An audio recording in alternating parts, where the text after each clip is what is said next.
कहते हैं ना, जरूरत से ज्यादा चतुर लोगों को 4 जगह गंदगी लगती है। वैसा ही कुछ हुआ है चीन के साथ। चीन में फूटने वाला है कोरोना का बम। 10 लाख लोग ऊपर जाएंगे, लेकिन यहाँ पर भी सातिर तरीके से चीन खेल गया है और इस सातिर तरीके से गेम की वजह से दुनिया भर में टेंशन है। क्यों? क्योंकि चीन ने अब दुनिया के लिए एक नई टेंशन पैदा कर दी है। जानेंगे क्या है मामला, कैसे पूरा का पूरा चीन का हेल्थ सिस्टम चरमरा गया है और वो भी मात्र 48 घंटे के अंदर।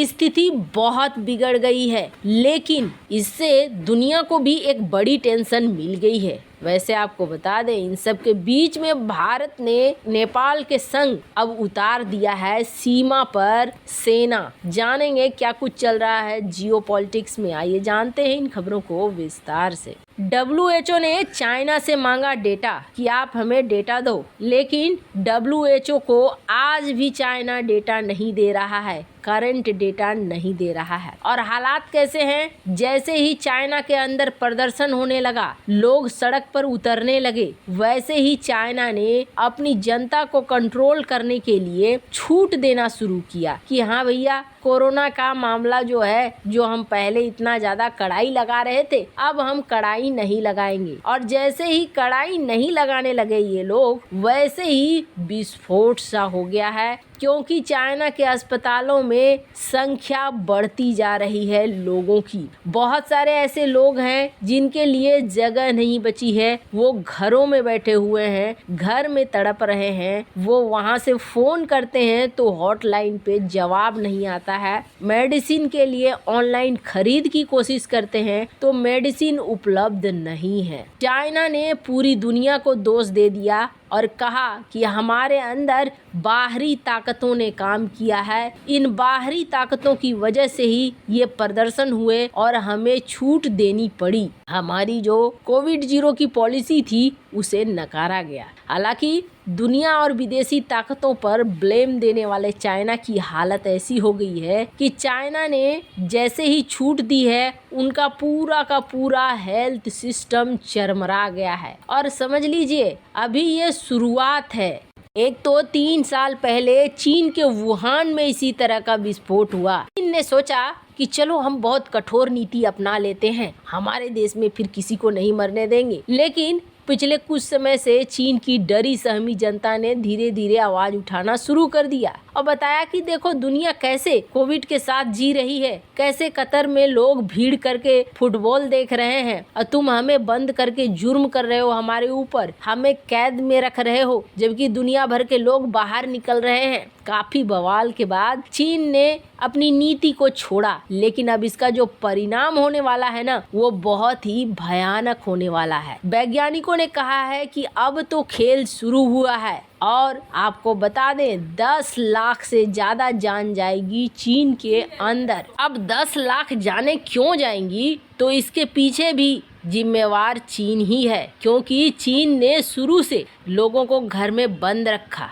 उनकी प्रतिरोध क्षमता को बढ़ने ही नहीं दिया, विकसित नहीं होने दिया। लेकिन अब जो अचानक से कई सारी पाबंदियों में ढील दे दी है, तो आखिर भुगतान कौन करेगा? पूरा का पूरा हेल्थ सिस्टम चरमरा गया है। जो बड़े पैमाने पर चीन को करना चाहिए था, वैक्सीनेशन करना चाहिए था, बूस्टर डोज देना चाहिए था, वो सारा कुछ देने के बजाय चीन ने गलत रास्ते पर चलना शुरू कर दिया। चीनी वैक्सीन बेकार थी, लेकिन अपनी इस वैक्सीन को अच्छा बताकर इसने दिया ही नहीं कि दुनिया की किसी और वैक्सीन को अंदर आने। और अब जो खबर देख रहे हैं आप, पहली बार हुआ है जब कहा जा रहा है चाइना ने फाइजर को अनुमति दे दी है और फाइजर की दवाइयों को खरीद रहा है। हालांकि अमेरिका ने अभी इस पर कुछ भी नहीं कहा है, पर स्थिति बहुत खराब हो गई है चाइना के अंदर, ये साफ साफ देखने को मिल रहा है। इस चाइना ने दुनिया के किसी भी वैक्सीन को आने नहीं दिया, उसने अब फाइजर को अनुमति दे दी है और ये चाइना के घुटनों पर आने का सबसे बड़ा संकेत है। वैसे आपको बता दें, अभी सिर्फ इतना ही नहीं होने वाला है, चाइना दुनिया को भी एक नया टेंशन देने वाला है। चाइना में इतनी सारी मौतें होंगी और चाइना का संक्रमण इतना तेजी से फैल रहा है कि उसका पूरा हेल्थ सिस्टम चरमरा रहा है, आगे जाकर और भी चरमराएगा और इसका व्यापार भी चरमराएगा, अर्थव्यवस्था भी डूबेगी। लेकिन इतना बुरा होते हुए भी चाइना, जिसको लेकर एक बार को मन में आ सकता है जैसा बोया वैसा काटा, लेकिन अभी टेंशन ये दुनिया को देगा। क्यों? क्योंकि अब इस संक्रमण से म्यूटेशन होगा और म्यूटेशन होने का मतलब है हो सकता है एक नया वेरिएंट पैदा हो जाए और ये नया वेरिएंट कितना खतरनाक होगा ये कहना मुश्किल है। यानी पूरी दुनिया जो इस वक्त बच गई थी, जिन्होंने वैक्सीनेशन करवा लिया, चीजें सामान्य हो रही थी, उसके लिए एक बार फिर से चाइना खतरा पैदा कर रहा है। ये म्यूटेंट जो बनेंगे, नए वेरिएंट आएंगे, वो नए वेरिएंट हो सकते हैं और भी ज़्यादा खतरनाक हो। मतलब एक बार फिर से दुनिया को चपेट में लेने के लिए चाइना का ये गैर जिम्मेदार रवैया काफी होगा, इसलिए दुनिया टेंशन में है चाइना की इस हरकत के बाद। खैर, जहाँ एक तरफ ये सब कुछ हो रहा है तो वहीं दूसरी तरफ आप समझ लीजिए चाइना के ताबूत में आखिरी कील आखिर भारत ने ठोकना शुरू कर दिया है। जहाँ भारत ने अपनी तैयारियां बेहद मजबूत रखी है चाइना के खिलाफ, अग्नि 5 का परीक्षण तो एक बहुत बड़ी बात थी, तो वहीं उससे भी बड़ी बात आ गई है, जो चीज चीन करना चाहता था वो सफल नहीं हो रहा है, क्योंकि भारत से नेपाल को छीनना चाहता था चीन। इसके लिए चीन ने अपनी खास परी को भेजा था नेपाल में, जो केपी शर्मा ओली के समय एकदम ठीक ठाक काम कर रही थी, लेकिन जैसे ही देववा बैठे वैसे ही उनकी जादुई परी